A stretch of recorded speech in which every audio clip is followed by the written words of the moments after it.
One of the things that I think is really difficult at the place that journalism finds itself at, which is a similar place that the education profession finds itself at, which is a similar position that activists find themselves at, is that we're not using the right language to describe what is happening. Instead, what we are doing is using euphemisms and saying that this is just quote unquote par for the course. The reality is that these people are fucking terrorists, right? And we're afraid to say what it is that they are for fear of being seen as being hyperbolic. But when you decide, and I will go further to say that they are terrorists and they act and operate the way that criminal organizations do, which is that I'm not just going to go after you and bankrupt you. I'm going to bankrupt your fucking family, your family's family, and I'm going to kill your dog on top of that, right? Because I'm sending a message out to everyone around you that so you dare to open up your mouth or open up your laptop and share your opinions or thoughts that you're going to be next. And the fact sorry. No, go ahead. God forbid you try and protect yourself from that. Your news organization will punish you.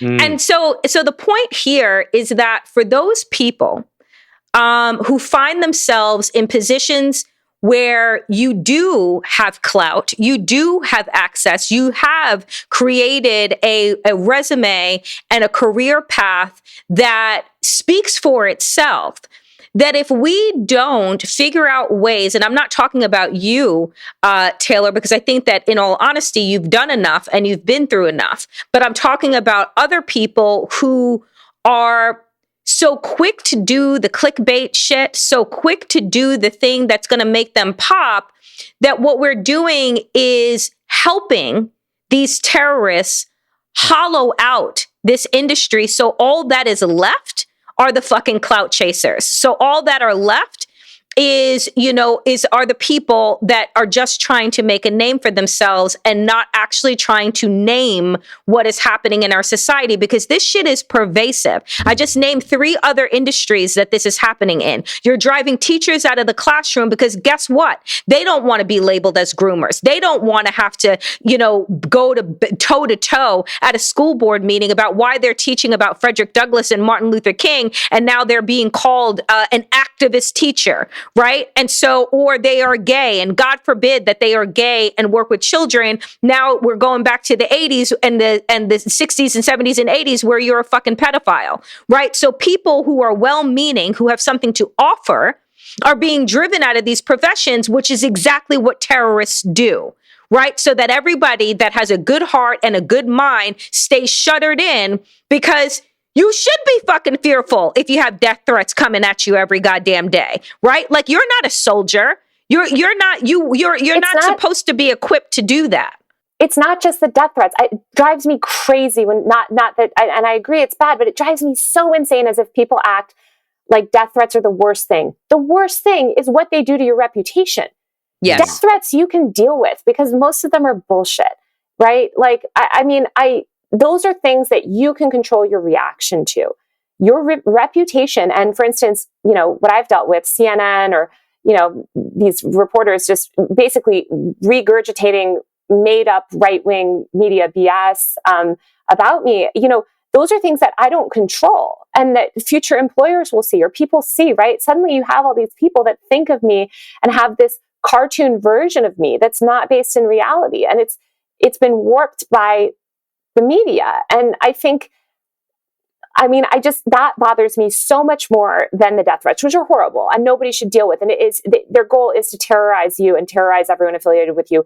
And it's not okay. And it's horrible and it's evil. But that second part of it is something that I think so often gets missed in these conversations. But I think it's tied, right? Because it's part of the violence and intimidation and the smearing, right? Because first they're going after you as an individual, because you had the audacity to actually hold them accountable. They're going after any news outlet as enemy of the people. They're smearing the election process, fraud. They're going after schools, calling them indoctrination centers, and going after teachers. Now law enforcement is part of the deep state. So I think the smearing and the language that is used to dehumanize is the first step. Then you bring in the violence and the intimidation and the threats. And then, as Danielle said, people are like, yo, I have to pay my bills. Right. This isn't worth it. And so the tactic is that you seed the ground. You seed the ground, you seed the space, and then they come in and take over. And the institutions do not learn. And, when I was at CNN, I've told the story before, it is what bothers me also is the fickleness, the weakness, the hypocrisy, and the projection of these folks, right? Because they actually do what they accuse us of doing. Yes. They're the ones who are canceling all of us. They're the ones who don't want, they want only safe spaces for themselves. They want zero accountability. They want civility for themselves, but they want the right to be cruel to everyone else. And anytime I challenge these folks on CNN in the most lighthearted manner, I used to get a warning because they used to complain to my superior that I was being unfair and unprofessional to them and made them look bad. And I got 3 strikes, Danielle. And I'm like, wait, what? Are you kidding me? And I never snitched ever, despite all the crap they said against me. I'm like, whatever, just right-wing media. And I feel like there's something here where the mainstream, the majority, just sits there and takes it again and again. And specifically, I want to talk about a tactic that they've used and a word they've used against you to smear you, because they've tried to do it against me. Doxing. Can you explain how they have deliberately abused and misdefined doxing to come out as victims? Because I think it's important. People don't realize it. No, people don't realize it. And they do. The word doxing is very similar to the word groomer, right? It's this word that they've taken with these connotations and they've weaponized it and basically stripped it of all of its meaning. I mean, doxing is revealing non-public information, private information, generally home addresses, things like that, right? Deeply personal information and putting that into the public sphere. And that is not what I've ever done. I mean, let's be clear. I never revealed Libs of TikTok HiRHX address. I never linked to any personal address of hers ever. Never. It's so funny because these people always say, oh, you linked to her real estate license website. Yeah, exactly. That's like somebody linking to the Washington Post. It's not only that's put online for the public. That's like someone linking to the Washington Post and me saying, oh, but the address for the Washington Post business is there. By the way, this woman had lived in California and had left that job 7 years prior. There's no way to even relate anything that to her personal address. I had all of her personal addresses. I still, that is my job as a reporter to look up and I was trying to determine who she was, basically based off her voting records and things like that.